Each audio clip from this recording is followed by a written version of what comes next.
हर दिन दुनिया के स्टॉक मार्केट्स में हजारों लोग दौड़ रहे होते हैं प्रॉफिट के पीछे, नंबर्स के पीछे, सक्सेस के पीछे। पर कभी-कभी ये दौड़ सिर्फ पैसा कमाने की नहीं होती, ये होती है अपने आप को साबित करने की। और जब एम्बिशन ग्रीड में बदल जाए, तो मार्केट के रूल्स, एथिक्स और सच सब पीछे रह जाते हैं। कभी-कभी इंसान मार्केट से नहीं, अपनी ग्रीड से हार जाता है। ये कहानी है उस आदमी की जिसके एक डिसीजन ने ब्रिटिश बैंकिंग एम्पायर को हिला दिया था। एक आदमी, एक झूठ और एक नंबर 88888, जिसमें डूब गया 233 साल पुराना बैंक। कहते हैं एक आदमी अगर सही रास्ते पे चले तो दुनिया बदल सकता है, लेकिन अगर वो गलत रास्ता चुने तो वो दुनिया बर्बाद भी कर सकता है। ये कहानी है एक ऐसे इंसान की जिसकी एक गलती, एक झूठ और एक सीक्रेट अकाउंट ने 233 साल पुराने ब्रिटिश बैंक को गिरा दिया। उस आदमी का नाम था निक लीसन, और दुनिया उसे कहती है द रोग ट्रेडर। कहते हैं ग्रीड इंसान को अंधा कर देती है। निक लीसन भी एक सपना देख रहा था, सक्सेस का, रिस्पेक्ट का। लेकिन सक्सेस की भूख जब ग्रीड बन गई तो उसने सच और झूठ के बीच की रेखा तोड़ दी। एक सीक्रेट अकाउंट, एक झूठ और एक ऑब्सेशन, सब रिकवर कर लूंगा। लेकिन ग्रीड का खेल हमेशा एक ही जगह खत्म होता है, कोलैप्स। और निक लीसन ने प्रूव कर दिया, एक आदमी भी पूरा बैंक गिरा सकता है। साल था 1989। लंदन के एक मिडिल क्लास एरिया में रहता था एक लड़का, निक लीसन। ना कोई रिच फैमिली बैकग्राउंड, ना हाई लेवल कनेक्शंस। उसने कॉलेज के बाद एक छोटी सी जॉब शुरू की, एक अकाउंटिंग फर्म में क्लर्क के तौर पे। पेपर वर्क, फॉर्म्स, चेक्स, सब कुछ बोरिंग लगता था, लेकिन यहीं से उसका फाइनेंस वर्ल्ड से पहला रिश्ता बना। कुछ साल बाद उसे मिला एक मौका, बेरिंग्स बैंक में जॉब का।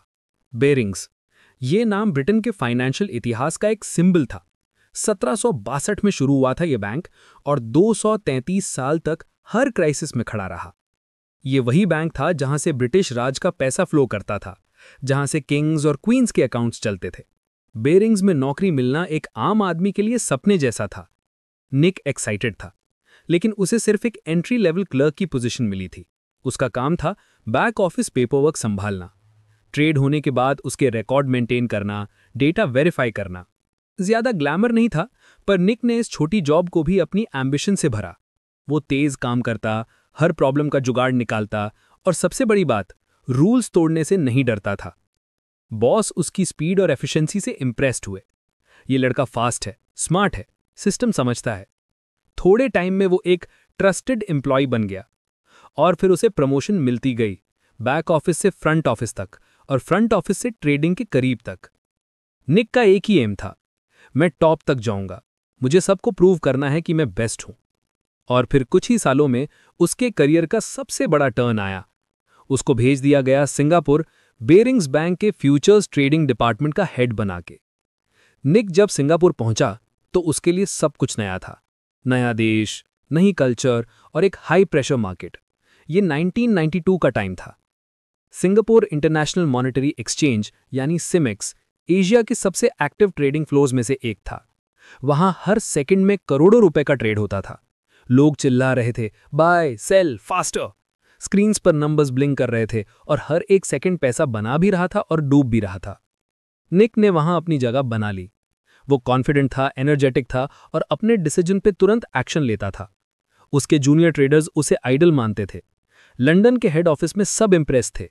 फैक्स और कॉल्स में हर जगह सिर्फ एक नाम घूम रहा था, निक लीसन। रिपोर्ट्स में लिखा जा रहा था, profits all time high. Barings के बोर्ड मेंबर्स खुश थे। मीडिया लिख रहा था, Barings golden boy in Singapore. Nick अब सिर्फ एक एम्प्लॉय नहीं रहा था, वो बैंक के लिए एक सुपरस्टार बन गया था। एक ऐसा बंदा जिसके डिसीजंस पर $1 मिलियन कमाए जा रहे थे। लेकिन सच ये था कि इस ग्लैमरस फसाड के पीछे एक सिस्टम की सबसे बड़ी कमी छुपी थी। निक सिर्फ ट्रेडिंग नहीं करता था, वो सेटलमेंट और रिकॉर्ड कीपिंग भी संभालता था। यानी वो खुद ट्रेड करता और खुद अपने ट्रेड वेरीफाई भी करता। सिस्टम में कोई प्रॉपर चेक नहीं था, कोई दूसरा नहीं था जो उसके नंबर्स क्रॉस चेक करे। और यही सबसे बड़ी गलती थी, नो चेक्स, नो बैलेंस। एक दिन एक छोटी सी गलती हुई, एक ट्रेड गलत एग्जीक्यूट हुआ जिसमें छोटा लॉस हुआ। निक ने सोचा छोटी बात है, कल रिकवर कर लूंगा। लेकिन नेक्स्ट डे मार्केट उसके अगेंस्ट गई, लॉस और बढ़ गया। उसने सोचा लंदन को अभी बताता हूं तो उनका ट्रस्ट टूट जाएगा। वो बैंक का स्टार ट्रेडर था, उससे सब परफेक्ट होने की उम्मीद करते थे। तो उसने एक प्लान बनाया।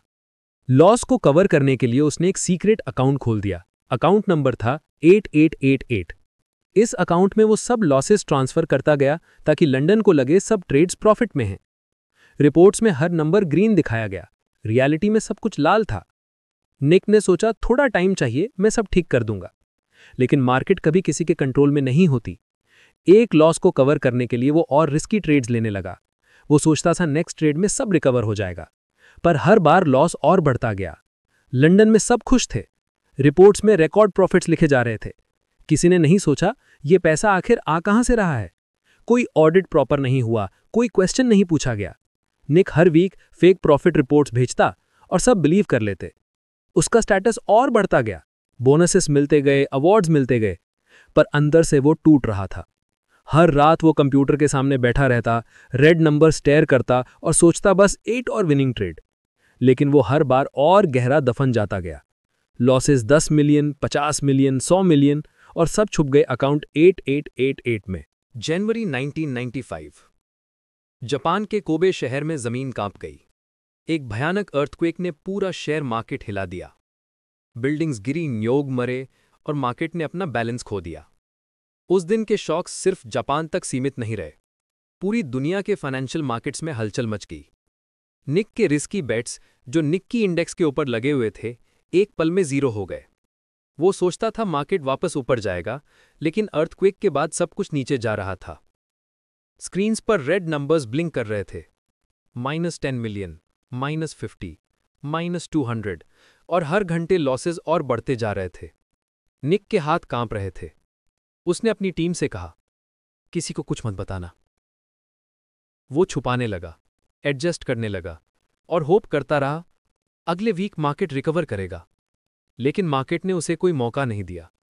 लॉसेस 600 मिलियन तक पहुंच गए, फिर 900 मिलियन और कुछ ही दिनों में $1.3 बिलियन। ये नंबर बेरिंग्स बैंक के पूरे कैपिटल से भी ज्यादा था। बैंक के जितने रिजर्व्स थे सब निक के हिडन अकाउंट में डूब गए। निक ने अपनी डायरी में लिखा, अब सब खत्म है, मैं बैंक को बर्बाद कर चुका हूं। उसके हैंडराइटिंग में डर और गिल्ट दोनों नजर आता था। वो एक ऐसे लेवल पर पहुंच गया था जहां से वापस आना मुमकिन नहीं था। 25 फरवरी 1995। एक फैक्स लंदन गया। Barings bank unable to meet its obligations. London के ऑफिस में सब स्टंट थे। किसी को समझ नहीं आया 233 साल से खड़ा ये ब्रिटिश फाइनेंशियल जायंट एक दिन में कैसे गिर गया। मीटिंग रूम्स में साइलेंस था, फोन्स रिंग कर रहे थे, जर्नलिस्ट बाहर खड़े थे और अंदर एग्जीक्यूटिव्स अपने हेड्स पकड़ के बैठे थे। अगले दिन न्यूज़पेपर्स के फ्रंट पेजेस पर सिर्फ एक नाम था, निक लीसन। हेडलाइंस चिल्लाने लगे, who is Nick Leeson? How could one man destroy a bank? क्या बेरिंग्स का सिस्टम इतना कमजोर था? टीवी पर डिस्कशंस चल रहे थे। किसी ने कहा ये एक रोग ट्रेडर था, किसी ने कहा यह सिस्टम फेलियर है। लेकिन सच ये था, दोनों गलत नहीं थे। निक और उसकी वाइफ सिंगापुर से भाग गए, पहले मलेशिया, फिर थाईलैंड और फिर जर्मनी तक पहुंच गए। वो दोनों डिस्गाइज में ट्रैवल कर रहे थे। एयरपोर्ट पर आंखों में थकान और डर था, लेकिन फ्रैंकफर्ट एयरपोर्ट पर इमिग्रेशन ऑफिशियल्स ने उन्हें पहचान लिया। इंटरपोल के अलर्ट पे उन्हें अरेस्ट कर लिया गया। सिंगापुर गवर्नमेंट ने उसकी एक्सट्रेडिशन मांगी और कुछ महीनों बाद निक वापस सिंगापुर ले आया गया। कोर्ट में जब उसका ट्रायल चालू हुआ, वो पहली बार चुप हो गया।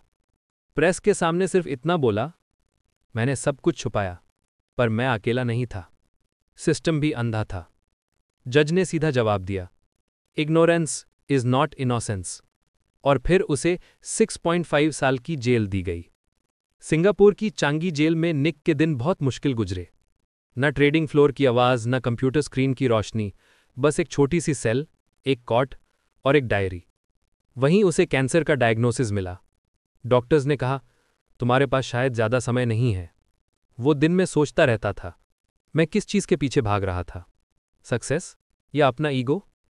जेल में उसने लिखा अपना सच, एक किताब जिसका नाम रखा रोग ट्रेडर। उस किताब में उसने लिखा, मैं हर दिन झूठ बोलता गया, और हर झूठ ने मुझे और गहरा दफन दिया।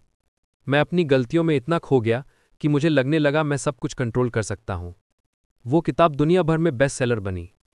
उसने सिस्टम के फ्लॉज एक्सपोज किए और दिखाया कि किस तरह ग्रीड और प्रेशर मिलके इंसान को तोड़ देते हैं। जेल से निकलने के बाद निक ने ट्रेडिंग से हमेशा के लिए तौबा कर ली। उसने कहा, मैं मार्केट से नहीं हारा, मैं अपने ईगो से हारा। आज वो एक मोटिवेशनल स्पीकर है, वर्ल्ड ओवर कॉन्फ्रेंसेस में जाता है, यूनिवर्सिटीज में लेक्चर देता है। वो लोगों को बताता है कैसे एक छोटी गलती, एक झूठ और एक ईगो पूरे एम्पायर को गिरा सकते हैं। निक के लेक्चर्स में कोई ग्लैम नहीं होता, सिर्फ एक सच होता है। अकाउंटेबिलिटी बिना सिस्टम बिखर जाता है। निक लीसन ने एक बैंक गिराया, पर दुनिया को एक सबक दे गया कि ग्रीड सबसे बड़ा वायरस है और ईगो सबसे बड़ा अंधकार। ट्रांसपेरेंसी, अकाउंटेबिलिटी और डिसिप्लिन के बिना कोई भी इंस्टीट्यूशन, चाहे वो कितना भी पुराना क्यों ना हो, ज्यादा दिन नहीं टिकता।